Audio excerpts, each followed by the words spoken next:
बच्चों, final exam में सिर्फ 1 महीना बाकी है एंड अगर आपको फाइनल एग्जाम में बहुत अच्छा स्कोर करना है तो इंपॉर्टेंट है कि आप सारे आंसर सही लिखकर आओ, राइट। एंड ये तभी हो पाएगा अगर आपको एग्जाम हॉल के अंदर सब कुछ टाइम पर याद आ जाए। एंड ये तभी पॉसिबल है अगर आपने पूरा सिलेबस 2 से 3 बार अच्छे से रिवाइज किया हो। अब ये बच्चे बहुत सारे डिफरेंट स्टेजेस में हैं, राइट। किसी का पूरा सिलेबस कंप्लीट हो गया है, किसी का कुछ सिलेबस पेंडिंग है एंड अभी भी बहुत सारे ऐसे स्टूडेंट्स हैं जिनके 50% से भी कम सिलेबस कंप्लीट हुआ है। तो रिवीजन कैसे करें? डोंट वरी, इस वीडियो में मैं आपके साथ एक detail 30 day revision strategy share करूंगी सारे कैटेगरी के बच्चों के लिए, जहां पर मैं आपको बताऊंगी कि कैसे आपको पूरा सिलेबस रिवाइज करना है, कब रिवाइज करनी है, क्या क्या रिसोर्सेस आपको फॉलो करनी है एंड सबसे इंपॉर्टेंट किस सब्जेक्ट को कैसे रिवाइज करनी है वो भी बताऊंगी। तो अगर आप इस वीडियो को पूरा एंड तक देखोगे एंड यहाँ पर बताए गए रिवीजन स्ट्रैटेजी को सही तरीके से फॉलो करोगे तो एग्जाम में आपको सब कुछ याद भी आएगा एंड बहुत अच्छा स्कोर भी करोगे। तो चलो स्टार्ट करते हैं। तो सबसे पहले देखते हैं कि आज के वीडियो में हम क्या क्या टॉपिक्स कवर करने वाले हैं। पहले मैं आपको बताऊंगी कि कैसे आपको अपने आप को एनालाइज करना है। नेक्स्ट हम 30 डे रिवीजन प्लान डिस्कस करेंगे। फिर रिवीजन के लिए हमें क्या क्या चीजें चाहिए वो डिस्कस करेंगे। आपके उसके बाद मैं आपको बताऊंगी बेस्ट वे टू रिवाइज, क्या क्या ऐसे रिवीजन तरीके हैं। सिर्फ शॉर्ट नोट से पढ़ना रिवीजन नहीं कहा जाता है, ठीक है। बहुत सारे अच्छे तरीके होते हैं जिनको फॉलो करके हम जल्दी एंड लंबे टाइम तक चीजों को याद कर सकते हैं। तो उन सारी स्ट्रैटेजी के बारे में बताऊंगी। फिर आपको डेली स्टडी प्लान दूंगी कि कब किस टाइम पे आपको रिवाइज करनी है, किस टाइम आपको पेंडिंग चैप्टर कंप्लीट करने हैं, तो उसके बारे में बात करेंगे। एंड लास्टली सबसे important subject wise revision strategy भी बताऊंगी। मैथ्स को कैसे रिवाइज करना है, साइंस कैसे रिवाइज करोगे, एसएसटी कैसे रिवाइज करोगे, सब डिटेल में बताऊंगी, ठीक है। तो चलो स्टार्ट करते हैं पहले विद सेल्फ एनालिसिस। तो जैसे कि मैंने बताया अभी आपके जो जितने भी सारे बच्चे हैं उनको हम 3 कैटेगरी में डिवाइड कर सकते हैं। केस 1 जिन्होंने पूरा सिलेबस कंप्लीट कर लिया, केस 2 जिनका 50 to 70% सिलेबस हो गया है एंड केस 3 जिनका लेस देन 50% सिलेबस अभी बाकी है, ठीक है। तो अभी मैं आपको बताऊंगी, आप आगे बढ़ने से पहले अपने आप को एनालाइज करो एंड मुझे कमेंट करके अभी के अभी बताओ कि आप किस केस में फॉल करते हो, केस 1, केस 2 या केस 3, ठीक है। अभी देखो आपको अपना केस पता चल गया। फिर आप सबको एक लिस्ट बनानी है, ठीक है। क्या लिस्ट बनानी है? देखो केस 1 जिनका पूरा सिलेबस कंप्लीट हो गया है, देखो आपने पूरा सिलेबस तो कंप्लीट कर लिया है बट ऐसा कभी भी नहीं होता कि आपको सारे ही चैप्टर्स बहुत इजी लगते हैं। तो आपको क्या करना है, सब्जेक्ट वाइज 2 लिस्ट बनानी है। लिस्ट 1 में आपको स्ट्रॉन्ग चैप्टर्स लिखने हैं एंड लिस्ट 2 में आपको वीक चैप्टर्स लिखने हैं। तो आपको पता चलेगा कि कहाँ आपको ज्यादा टाइम देना है रिविजन के लिए एंड कहाँ आपको कम टाइम देना है। जो चैप्टर्स बहुत ईजी है उन्हें एक लिस्ट में रख लो और जो चैप्टर्स डिफिकल्ट लगते हैं उनको दूसरी लिस्ट में रखो हर एक सब्जेक्ट के लिए। अब बात करते हैं केस 2 और केस 3 के लिए। तो आपको क्या करना है, सब्जेक्ट वाइज पहले तो कंप्लीटेड चैप्टर्स, जितने भी चैप्टर्स आपकी कंप्लीटेड है उनको 2 कैटेगरी में डिवाइड करना है, स्ट्रॉन्ग एंड वीक, ठीक है। एंड एक दूसरी लिस्ट बनानी है जो चैप्टर्स आपने अभी तक कंप्लीट नहीं किया है, पेंडिंग चैप्टर्स की एक लिस्ट बनानी है, ठीक है। तो ये केस 2 एंड केस 3 के लिए। तो अभी आपकी जो डेली स्टडी प्लान होगा वो इस लिस्ट के ऊपर डिपेंड करेगा। तो अच्छे से एनालाइज करो, सिलेबस देखो, कंटेंट पेज निकालो एंड सारे सब्जेक्ट्स के चैप्टर्स को डिवाइड करो, ठीक है। अब उसके बाद आपको क्या करना है, एक 30 डे रिवीजन प्लान में बताती हूँ, ठीक है। तो जिनका केस 1 है, जिनके पूरे सिलेबस कंप्लीट हो गया है, आपको पूरा 100% टाइम रिवीजन के लिए ही देना है क्योंकि आपने पूरा सिलेबस कंप्लीट कर लिया है, राइट। तो आपको पहले हमेशा अपने जो वीक चैप्टर्स आपने लिखा है, राइट, स्ट्रॉन्ग एंड वीक, जो वीक चैप्टर्स है उनको अच्छे से रिवाइज करना है एंड जो आपके स्ट्रॉन्ग चैप्टर्स है उनको आप 1 से 2 रिवाइज करोगे बट इसमें आपको ज्यादा टाइम देना है, ठीक है। एंड जो स्ट्रॉन्ग चैप्टर्स है उनमें आपको लेस टाइम देना है, okay. Next 2 to 3 subjects daily पर रिवीजन। आपको पूरा दिन एक ही सब्जेक्ट बैठकर रिवाइज नहीं करना है, इससे आप बोर हो जाओगे। आपको मिक्स एंड मैच करके 2 से 3 सब्जेक्ट को रिवाइज करना है। कैसे, वो मैं आपको डेली स्टडी रूटीन में बताऊंगी, ठीक है। अब केस 2 के बारे में बात करते हैं, जिनका 50 to 70% सिलेबस कंप्लीट हो गया है। आपको कैसे अपने टाइम को डिस्ट्रीब्यूट करना है। तो सबसे इंपॉर्टेंट, आप 40% टाइम रिविजन के लिए रखो, 60% टाइम आपको अभी भी सिलेबस कंप्लीशन के लिए रखना है, ठीक है। आप मान लो 6 घंटे पढ़ रहे हो तो ऑलमोस्ट 3 से 4 घंटे आपको देना है सिलेबस कंप्लीट करने के लिए, 2 घंटे आपको देना है रिवीजन के लिए, ठीक है। ऐसे आपको अपना टाइम डिवाइड करना है। आपको हमेशा अभी हाई वेटेज चैप्टर्स को ही रिवीजन करनी है, ठीक है। जो पहले आपके इंपॉर्टेंट चैप्टर्स है जिनमें से ज्यादा क्वेश्चंस पूछे जाएंगे, चाहे वो स्ट्रांग हो या वीक हो, उन चैप्टर्स को आपको पहले रिवाइज कर लेना है, ठीक है। एंड देन आपको रिविजन और चैप्टर कंप्लीशन को एक बैलेंस करके अपने टाइम टेबल को यूज करना है। एंड आपको भी 2 से 3 सब्जेक्ट मिक्स करना है, एक ही सब्जेक्ट पूरे दिन में आपको नहीं पढ़ना है, ठीक है। जो सब्जेक्ट आपने चैप्टर कंप्लीट किया उसी चैप्टर का, उसी सब्जेक्ट का आप एक चैप्टर रिवाइज कर रहे हो, इससे थोड़ी आपकी ब्रेन को आई कैन से जल्दी एग्जॉस्ट फील होगा, तो थोड़े सब्जेक्ट्स चेंज करके पढ़ाई करनी है हमें। अब हम बात करेंगे केस 3 बच्चों का जिन्होंने लेस देन 50% सिलेबस कंप्लीट किया है। तो बच्चों देखो, सबसे पहले आपको पैनिक बिल्कुल भी नहीं होना है, ठीक है। ठीक है, आपने कुछ टाइम वेस्ट कर दिया है, बट जो नेक्स्ट 30 डेज है उसको आपको सही तरीके से यूटिलाइज करना है। बिल्कुल भी पैनिक मोड पर नहीं जाना है, आपको स्ट्रेटेजिक मोड पे जाना है कि कैसे आप इस 30 डेज को बेस्ट यूटिलाइज कर सकते हो। आपको 20% टाइम देना है रिविजन के लिए, 80% टाइम देना है सिलेबस कंप्लीशन के लिए, ठीक है। क्योंकि आपका अभी बहुत ज्यादा सिलेबस बाकी है, आप जब कंप्लीट करोगे तब आपको धीरे धीरे रिविजन की टाइम बढ़ानी है, सिलेबस कंप्लीशन की टाइम कम करना है, बट स्टार्टिंग में सिलेबस कंप्लीशन को आपको ज्यादा टाइम देना है। रिपीटेड टॉपिक्स पर फोकस करो, ठीक है। मतलब आप पूरा चैप्टर को अगर नहीं, मतलब आपने एक चैप्टर सिलेक्ट किया, पूरा चैप्टर आपको कंप्लीट नहीं करना है, उस चैप्टर में से जो कॉन्सेप्ट्स है, जो उनके क्वेश्चंस बार बार पूछे जा रहे हैं, एग्जाम्स में आ रहे हैं, उन टॉपिक्स को आपको पहले पढ़ना है, पहले फोकस करना है, ठीक है।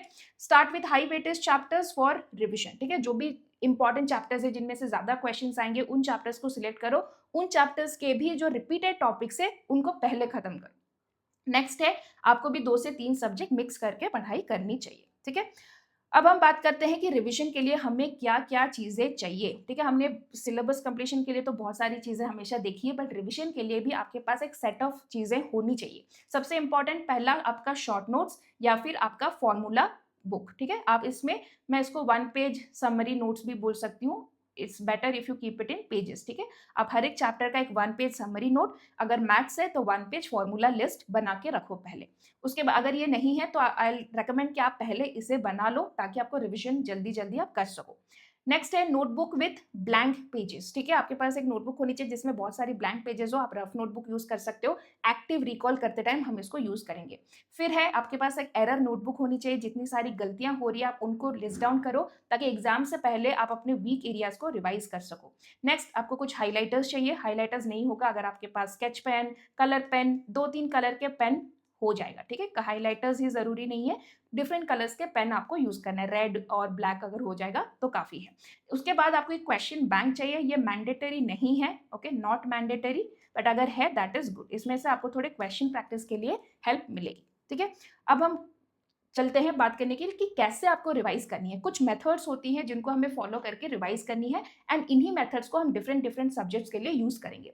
पहला मेथड है अपने शॉर्ट नोट से रिवाइज करना है। इसमें आपको जो शॉर्ट नोट्स है उसमें आपके फॉर्मूलेज होने चाहिए, रिएक्शंस डायग्राम्स होनी चाहिए, डेफिनेशंस होनी चाहिए, सिर्फ इंपॉर्टेंट पॉइंट्स लिखी होनी चाहिए, ठीक है। शॉर्ट नोट से आप क्विकली रिवाइज कर सकते हो। नेक्स्ट है सॉल्विंग क्वेश्चंस।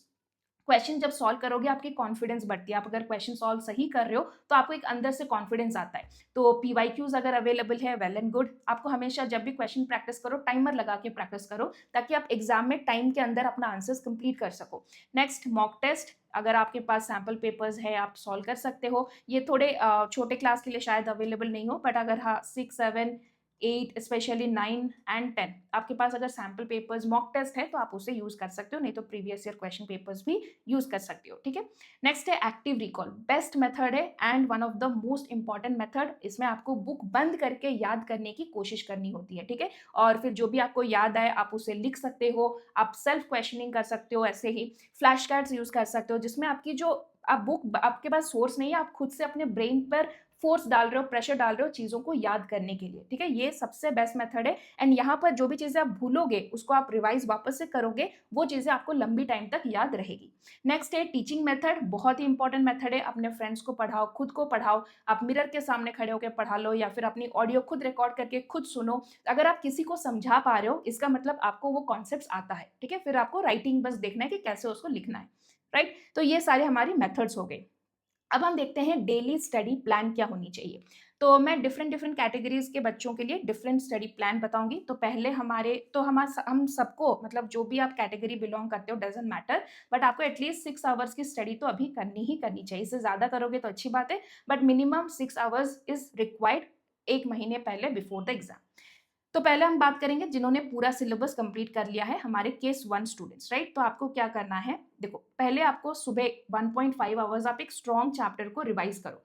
कैसे रिवाइज करोगे? स्ट्रॉन्ग चैप्टर को आपको शॉर्ट नोट से रिवाइज नहीं करना है, आप सीधे उसके क्वेश्चन सॉल्व करो। जो क्वेश्चंस गलत हो रहे हैं उनको, उस टॉपिक को आपको रिवाइज करना है थ्रू शॉर्ट नोट्स, ठीक है? पहले सीधा क्वेश्चन सॉल्व करो जो आपके स्ट्रॉन्ग चैप्टर्स है। नेक्स्ट आफ्टरनून में आप 1.5 आवर्स एक दूसरा सब्जेक्ट चूज करो, स्ट्रॉन्ग चैप्टर अगेन आप चूज करो, उसमें से भी आपको सीधा क्वेश्चन सॉल्व करो, जो क्वेश्चंस गलत हो रहे हैं उसे आपको शॉर्ट नोट से रिवाइज करनी है। तो 2 स्ट्रॉन्ग चैप्टर्स आपने रिवाइज कर लिए डिफरेंट डिफरेंट सब्जेक्ट्स के, ठीक है? ये सब्जेक्ट 1 है एंड ये सब्जेक्ट 2 है।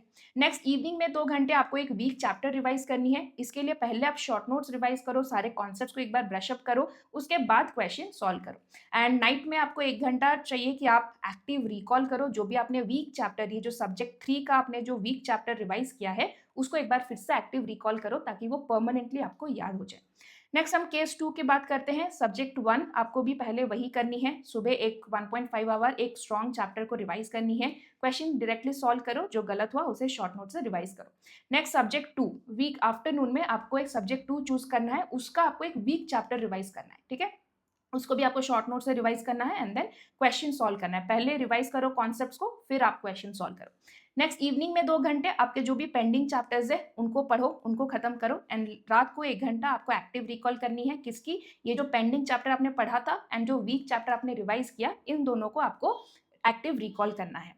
नेक्स्ट हम बात करेंगे केस 3 बच्चों का जिनका सिलेबस लेस देन 50% कंप्लीटेड है।